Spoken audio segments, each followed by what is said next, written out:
and welcome to my very first video on this brand new channel, Thomas's Takes. So really, before I dive into the actual video itself, I do want to give like a mini introduction to this channel and kind of what I have planned for it. So the idea behind my channel is honestly pretty simple. So the point, or sort of like the inspiration, I guess, behind my channel is I want to invoke some kind of discussion amongst the community about whatever movie I'm talking about that day or for that video, whatever TV show we decide we want to talk about as a whole, or maybe even books. I'm currently reading Dracula right now, which I've never read it before, and it's honestly so far, I've just now, later into my adult life, have started getting into reading again. So that's something I'd be open to talk about in the future on this channel. But for now, we're gonna talk about movies, and we're gonna talk about the themes, we're gonna talk about the filmmaking aspects, we're gonna talk about lots of different things, but yeah, that's essentially what I intend on doing with this channel. Alright, so now that you all have or now that I'm in the South now that y'all have an idea of kind of what I have planned for this channel and how I want to engage with you guys, and how I want you guys to also engage with each other in a civil way. We don't want any trolls, even though it's kind of hard to weed out all the trolls nowadays. But we want everyone to give their civil, respectful perspective, whether you agree with somebody or whether or not. At the end of the day, we're just talking about movies. We're talking about it's not that serious, guys. We don't have to get that aggressive. Anyways, now that you guys have an idea of what I want to do with this channel, let's go ahead and just get started with today's video. Alright, so if you know me personally, you know, like in reality, in the real world, if you know me personally, then you'll know that lately I've been talking to everybody about this movie right behind me. 2001: A Space Odyssey, directed by Stanley Kubrick. And the reason behind that, well, there's multiple reasons behind why I keep telling people about it. I'm like, you know what movie I watched recently? 2001: A Space Odyssey, and it's becoming one of my most favorite, like, thought-provoking movies of all time, and I know that's the case for a lot of people. So we're going to kind of talk about what makes 2001: A Space Odyssey stand the test of time. And there's going to be many reasons for that. So you have the filmmaking aspects, you have the themes and the ideas that this movie presents, and then we can talk about how this movie made me self-realize in a way that I wouldn't have figured out as a 15 or a 16-year-old when I first watched it, versus now, 10 years later, I'm 27, living on my own, different situation. So this movie made me realize something about myself that honestly just stuck with me. And we're going to dive deeper into all of those ideas, because I know that sounds kind of broad. I'm going to get more specific. So first we'll talk about some of the themes. The first theme that I kind of want to discuss today is the idea of alien life. And before I continue with that real quick, just if there's any other themes that you feel like that I forgot to talk about, or something that I missed, just please talk about it in the comments. You know, that's what I want on this channel. So yeah, so alien life. I've always had some kind of fascination with the idea of other beings from other galaxies, from corners of the universe. Like, ever since I was a kid, I've always had some kind of fascination with aliens. Like, they terrified me, but also I was super interested in them at the same time. It's one of those like weird kind of like conflicting feelings that you have. Like, you're curious. It's like curiosity killed the cat, basically, even though the cat was not killed in this instance by an alien, thank God. So yeah, so the idea of alien life, and the aliens in 2001: A Space Odyssey are very interesting because, one, you never see them, but B, even though you don't see them, you can clearly see what they're doing, because if you remember right in the beginning, there's 3 different acts to the movie. You got the first act, which is the dawn of man. You know, it was way back with our ancestors, with the Neanderthals and whatnot. I'm not a scientific person whatsoever, but I'm sure there's other terms I use to describe humans, you know, back in that kind of civilization. So the monolith appears at that stage in human evolution, but then in the second act, it appears when man discovers that we can walk on the moon. So that indicates that aliens have been observing humans throughout this entire time. And because the aliens have such advanced technology, this timeline in which that the aliens are observing the humans is short to them, but is long for us, which is just like crazy because this alien civilization is so advanced that maybe they experience time differently. Maybe they experience time a little bit faster because they're so advanced. And that's what I find extremely fascinating about the aliens from 2001: A Space Odyssey. And going back to in the beginning when I was talking about my fascination with aliens, I want to give a little quick anecdote, and I just want to see if anybody else has had any kind of, you know, interesting experience with like some kind of anomaly. So this was back in like 2009, 2010. I was in middle school, I believe, and I was in the car with my dad and my younger brother. I was in the front seat. My dad was driving, of course. My little brother wouldn't be driving. He was like 10. But yeah, so we're driving on the highway, driving home. I was around Christmas time. You know, Christmas music was playing very faintly in the background. We're all just kind of sitting in the car, going home. And then I look up in the sky randomly, and there's just like green bright light that's just doing this like little hover thing. It hovers for about a few seconds and then zips super fast. That whole night, I thought I was gonna get abducted by aliens, dude. Like, it could have been some kind of like Russian craft. It could have been just like an asteroid, but the behavior of said light, the way it hovered like this and then just shot off like in a blink, it's an experience that I'll never forget. Like, it's like that was like my one and only supernatural experience that I can't really explain to this day. So this whole discussion about aliens got me thinking about my past experiences and interpreting it for myself and replaying that moment over and over again in my head as I get older, and I still can't explain it. So the next theme I want to mention about in this video is the concept of AI, and it is probably the most relevant concept that relates to today's day and age, November of 2023, because AI is seemingly everywhere now. Like, you look on TikTok and there's like Plankton from SpongeBob covers of like an Adele song on TikTok, or like Patrick singing Careless Whisper. And the voice, the stuff that AI is able to do is absolutely incredible. And I'm sure that we, just like normal people, average people, have a very surface level understanding of what AI is capable of. Now, when you look at the landscape, especially in Hollywood today, it would seem to present that a lot of these producers who don't have an idea about creating any kind of art just think that you can replace human beings with AI. Like, do you not understand any of the lessons that were taught through your own movies? I, Robot, Terminator, like all these movies literally gave warning signs about this kind of stuff. So, but anyways, how it relates to 2001: A Space Odyssey is through the character of HAL 9000, who is the strongest, smartest computer, never makes a mistake, never lost. You know, he's 16-0, undefeated records, according to him. And he's programmed to not have his own motivations or his own agenda.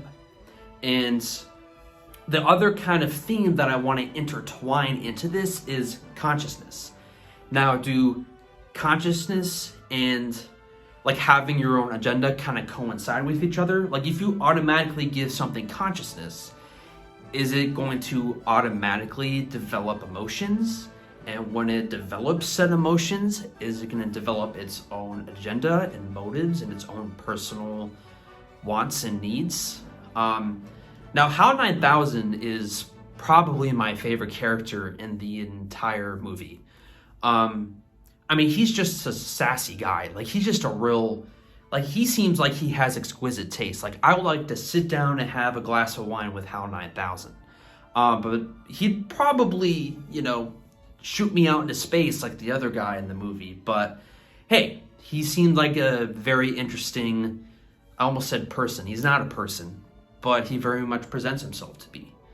And what makes HAL 9000 so interesting, and it makes him feel like the antagonist, is you're questioning throughout the whole film whether or not he actually has these agendas, his own personal agendas. And Dave and I can't remember the other guy's name, found out the hard way, because even though they were trying to be like, oh, I don't trust Hal, this guy or this computer seems to be having its own emotions, even though he says he doesn't, it feels like there's an undertone of he has his own personal agenda. He literally was observing Dave and the other guy's mouth movements to see that they were plotting against him, and then ended up killing the other guy. And I'm so sorry, I can't remember the other character's name, but he doesn't last very long.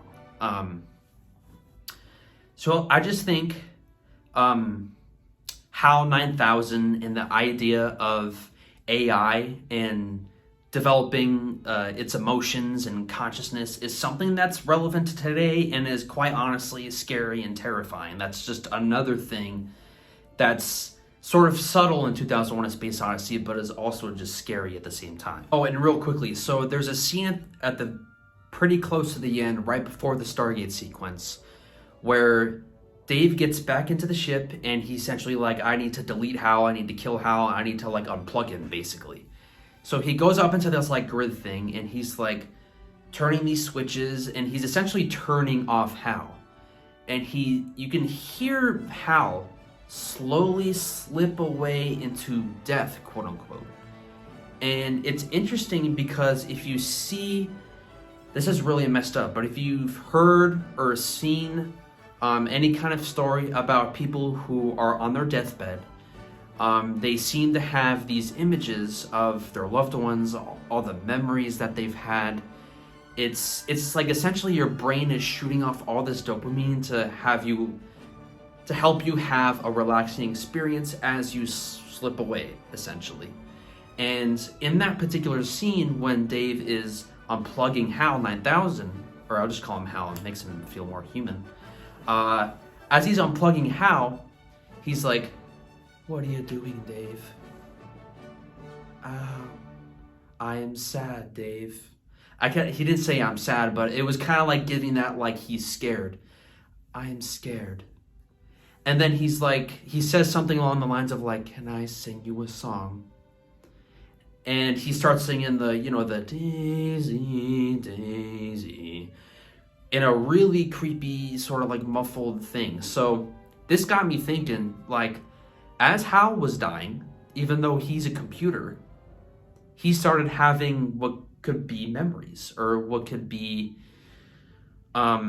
memories of what he remembers. So maybe he was more human than we actually thought, because he was having a very human experience as he was dying. So that's something that I just thought was interesting too. It's one of my favorite scenes in the entire film.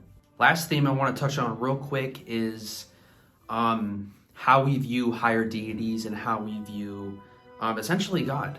Don't worry, I'm not going to get super like religious. I'm just going to go with how I interpreted the ending of this film. Now, when I first saw this movie, I was very perplexed by the end, and I could still see how it would be very confusing for everybody. But the more I watched it, the more I like studied it in my brain, the more I was like, so the Stargate sequence, the sequence with all the trippy visuals and colors and whatnot that goes on for seemingly like 8 minutes, even though it feels like an eternity. It's just like an 8-minute like acid trip, it just feels, it's just crazy. So that is the Stargate sequence, and essentially my interpretation now is that the aliens were taking Dave through different dimensions or different realms of time, and when Dave appears in that room, he's essentially watching the different stages of his life until at the end, when he's very old and on his deathbed, and he's reaching out and bam, there's the monolith right there. The aliens are there. The aliens are showing Dave the different stages. They're showing him the different stages of life. Sorry, I had to cut that part. There was a fly that just like dove right in front of the frame. But anyways, the aliens are showing him the last stage of his life, and he's old and he's on his deathbed. And there's this very iconic, symbolic, bro, this fly will not give up. There's this scene where he's on his deathbed as an old man, and the monolith is right in front of him at the foot of his bed, and he's kind of like, you know, he's reaching out like this. He's like, I got one leg left. I got it.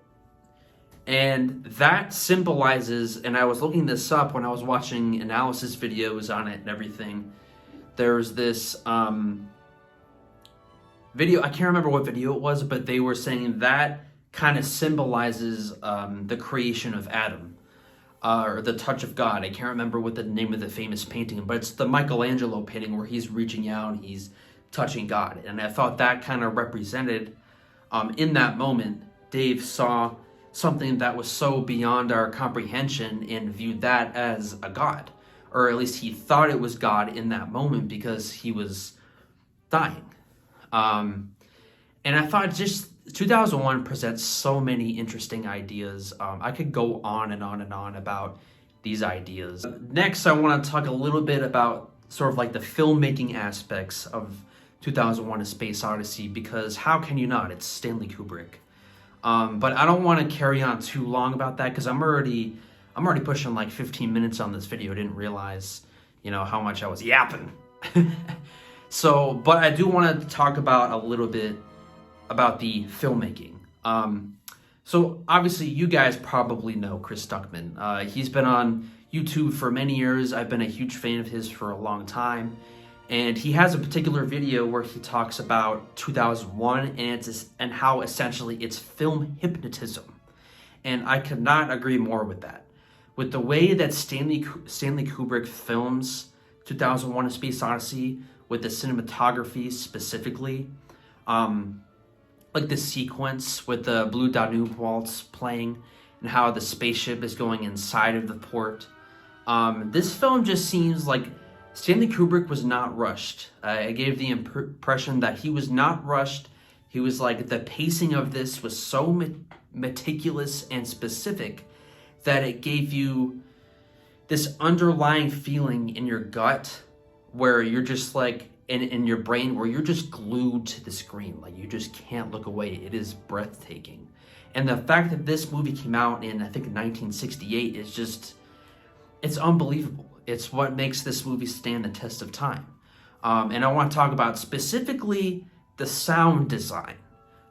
Because if you remember, there is sequences whenever Dave or the other character go outside of the ship to look at something, you can hear nothing but their breathing. It's just their breath. And so, for example, when something starts to go wrong, you can kind of hear their breath start to pick up a little bit. You can feel the anxiety. It's stuff like that where Stanley Kubrick is such a master at sounds and manipulating sounds in a way that make you feel uneasy. He does this really well in The Shining too. Like, he's one of those directors that just really knows. Sorry, I got cut off again. I ran out of storage on my phone, so I had to clear some space. But yeah, so Stanley Kubrick is one of those directors who really knows how to manipulate certain aspects of filmmaking to make the audience feel a certain type of way. Like, he legitimately cares about the craft of filmmaking, and that's why he's just one of my favorite directors of all time. And so to kind of close it out, this video out, I really wanted to talk about why I decided 2001: A Space Odyssey for my first inaugural video on this channel.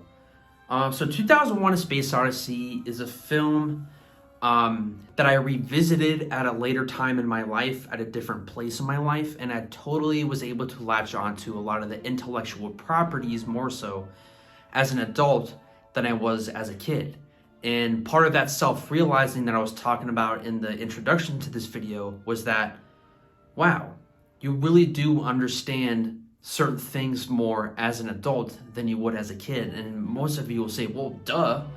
But yeah, it's just it's a moment where I looked back on it, and when I saw this film when I was like 15 or 16 years old, you know, my life was just going to school, coming home, hanging out with my friends, doing homework, you know, the structured daily life that we're all used to. So I don't think I totally understood a lot of the themes that were presented in 2001. But now, as an adult living on their own at 27 years old with more freedom, whether that's good or a bad thing, I'm able to not necessarily relate to these ideas, but like intellectually understand them and kind of just have like an existential rabbit hole of these thoughts that just make life interesting. You know, these kind of ideas are what makes life interesting sometimes, you know? So yeah, 2001: A Space Odyssey had a big impact on me, and I've seen it like 4 times since then, and I'll probably rewatch it again at some point.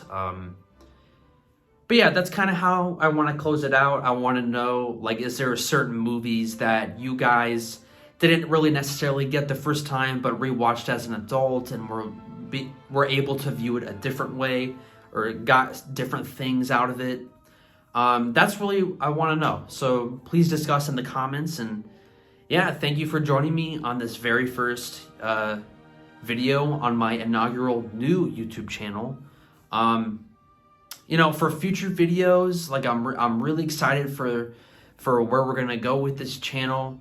It's gonna be a fun ride, and I could always use some suggestions in the comments. And I also am going to be working on the production value, or production quality rather, of this channel, because right now at the moment all I got is some studio lights, you know, this tripod, and my phone, which is kind of like all you need to get started. But you know, at some point I do want to increase the community, and I want to be able to you know, increase the production quality for you all. But for now, I think this will do just fine. Enjoy seeing my face. So yeah, thanks for watching my video, everybody, and I'll see you in the next one. Please hit the subscribe button and also turn on the alert bell. I mean, you gotta know every single time I upload, right? So you gotta come see me. Gotta come see me so we can all talk about this kind of stuff together. All right, thank you guys.